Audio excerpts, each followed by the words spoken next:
A very good afternoon. Good afternoon. Thank you. Let me begin by first expressing my gratitude to His Excellency President Joseph Biden for convening this second meeting of the United States and African leaders to take stock of efforts made to respond to the COVID-19 pandemic. I must also hasten to underline the importance of relations between the US and Africa, which are critical to economic recovery across the whole continent. And we also are grateful for the lessons we both learned, because clearly the US has chosen to reset its relations with the African continent. We remain eternally grateful given where we are from, which wasn't the best place to be. I think the topic and discussion is appropriate, given that this session is focused on partnering for sustainable health cooperation and health security. It offers opportunity to engage in a dialogue to safeguard global health security towards attainment of sustainable development goals. The focus of the session is timely, given that the persistent indices of ill health, poor quality health systems and services, particularly in low-income and middle-income countries, as well as premature deaths and infirmities caused by outbreaks of diseases, can quickly evolve into pandemics, which also raises the specter of global solidarity for universal health. Yes, we all were pretty saddened by the unwelcome disruptions caused by the COVID-19 pandemic over 3 years, which resulted in enormous loss of lives and economic hardships around the globe. But it not only exposed the vulnerability of the healthcare systems, COVID-19 also presented health challenges to survivors. It left economies vulnerable. It compromised food security and nutrition. It caused loss of income and worsened unemployment. It deepened inequalities within and between states. It contributed to both reduced access and lower pass rates in education, and created rising cases of depression as social life was affected by restrictions of movement and isolation. There is a measure of comfort that some of these interrelated issues and adverse effects, which require collective action and global solidarity at all levels, will be discussed during this summit. I'd like to bring you up to speed on Botswana's swift response to the health, economic, and social impact of the COVID-19 pandemic, key to which was elevating the COVID-19 response to the highest political level through the establishment of a presidential task force whose mandate was to provide oversight in the multi-sectoral coordination of the COVID-19 response. We are aware that there were cases with other countries.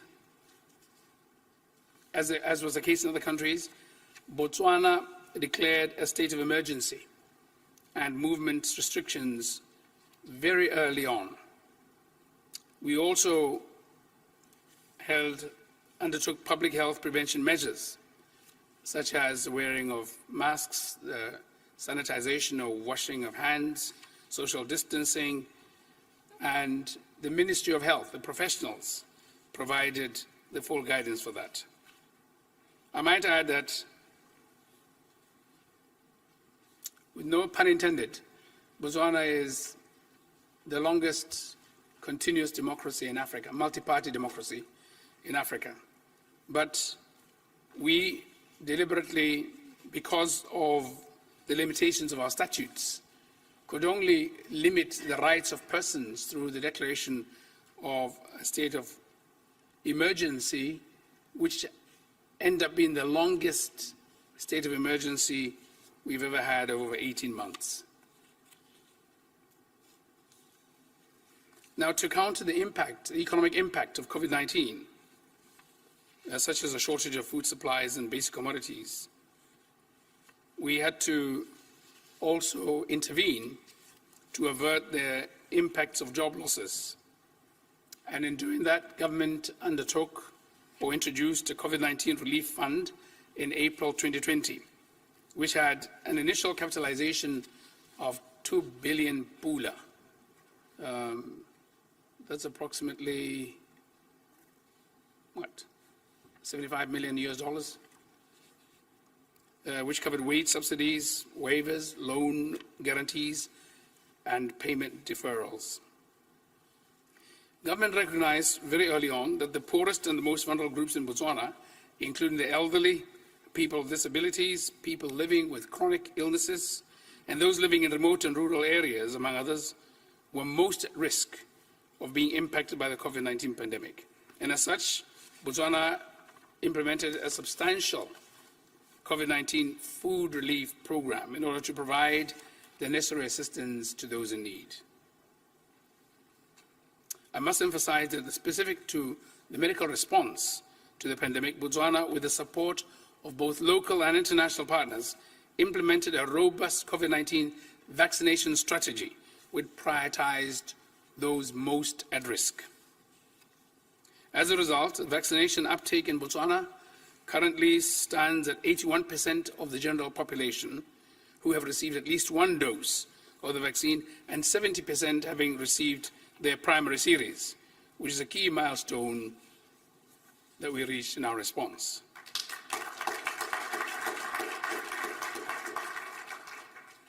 I must also hasten to add that it didn't come cheap.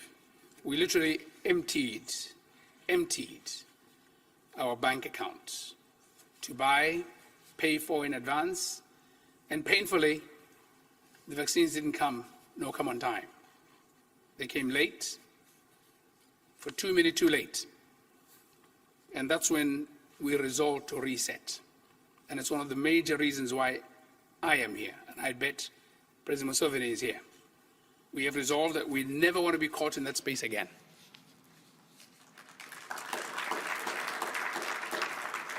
So we moved swiftly to reinforce the disease response mechanisms by implementing the WHO Regional Strategy for Health and Emergencies 2022 to 2030. We also developed a National Public Health Institute, which is at its initial stages of establishment, but once fully operational, it will coordinate the public health emergency preparedness and response in the country, including the implementation of international health regulations of 2005. Botswana was also in the process of establishing a public health emergency operations center. And I wish to stress that all these efforts will strengthen the prevention, the detection, and response capacities of the country to improve health outcomes. In the long term, of course, a solid basis for attaining resilience and security in Botswana's health systems will be the development of national capacity for pharmaceuticals production.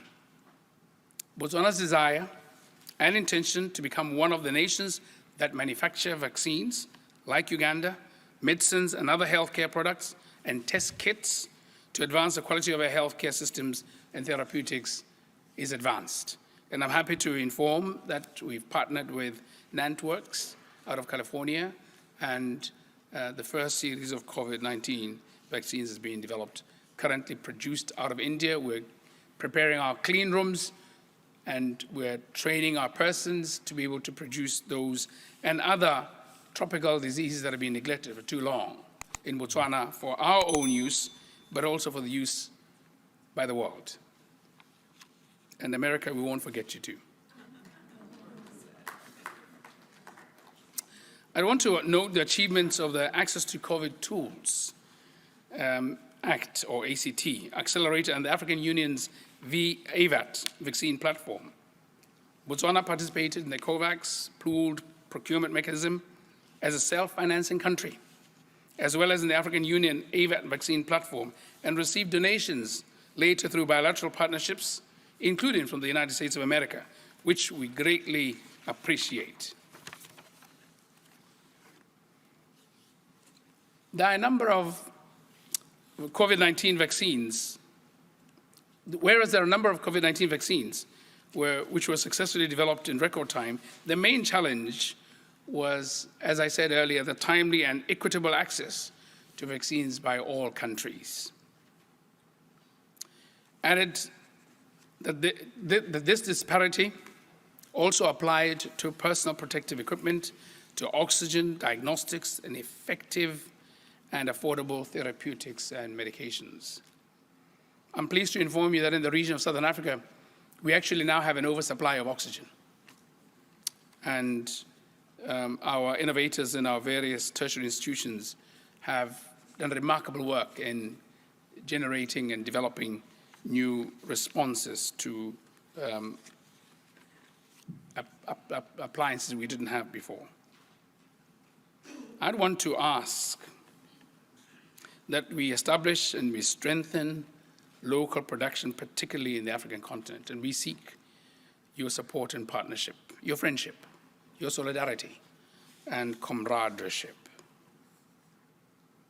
This, distinguished ladies and gentlemen, is premised on the reality that Africa produces less than 1% of its total required vaccines and medicines, which undermines our health-related sustainable development goals. And they're not my country's, they're not Africa's SDGs, they are our SDGs. The African region has a huge potential of human resources, particularly young, skilled, upwardly mobile, curious, energetic, and very, very ambitious people who just need to be adequately capacitated and supported with appropriate skills and technology, including for research and development, in order to take these initiatives forward and therefore contribute to the improvement of global public health. We as a region have the requisite human capital and research institutions which could be scaled up with the support and collaboration of our development partners. And it's these that Africa shares good bilateral relations with and also partner at a business-to-business level. It's the second reason why we're here. We seek your partnerships at the governmental level. We seek your partnership at the business-to-business private sector level. I need to remind you, delegates, that scientists in Botswana and our neighboring South Africa, in that order, were the first to isolate and sequence the COVID-19 variant, later known as Omicron. Botswana and South Africa, in that order. Sorry, I had to say that because it doesn't often happen like that, you know? Gosh, you should have seen me jump out of bed that morning.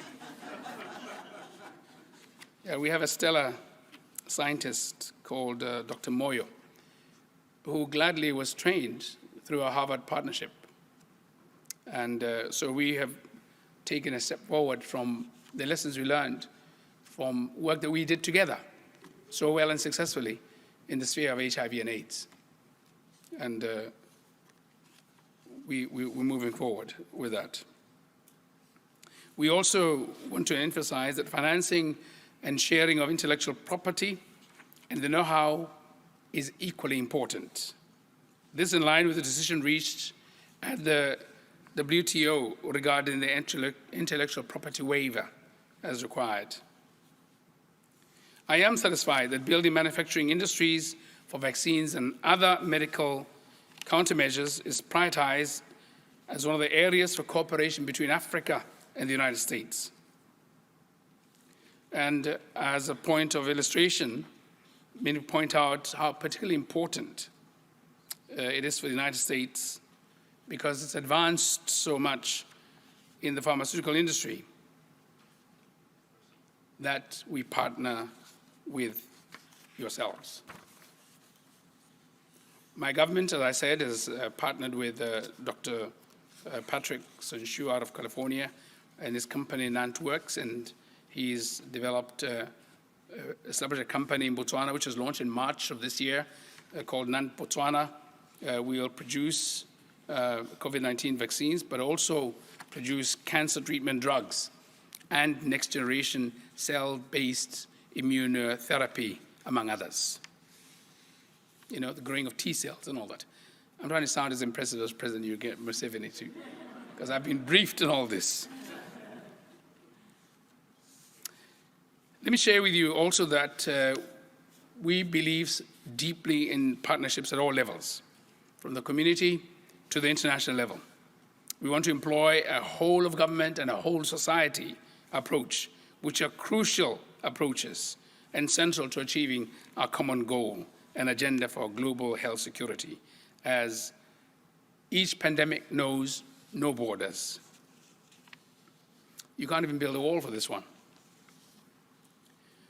I'd like to reiterate the importance of financing of the national and international health systems, including the strengthening of core capacities of the international health regulations as a global public good, and the achievement of universal health coverage, which cannot be overemphasized.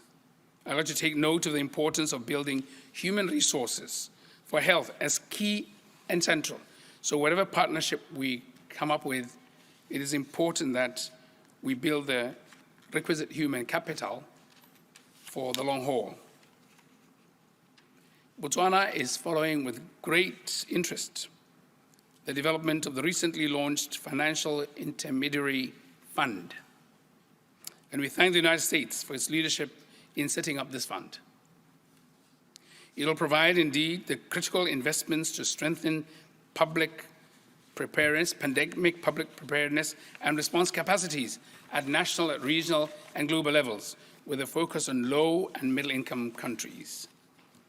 I want to, once again, applaud sincerely and welcome the United States of America's strategy towards sub-Saharan Africa, launched by Secretary of State in August 2022, which is a testament to strong bonds of friendship between the United States and Africa.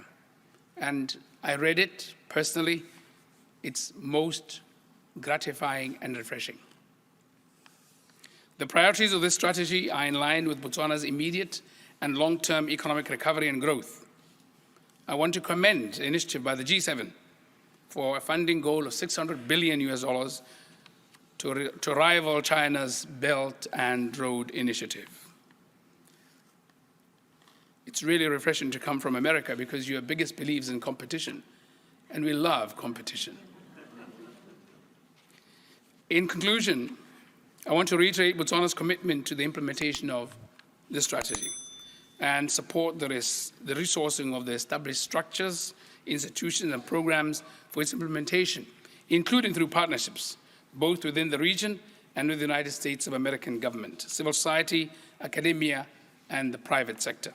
And in Botswana, you have found a long-term, reliable partner. Thank you. Thank you.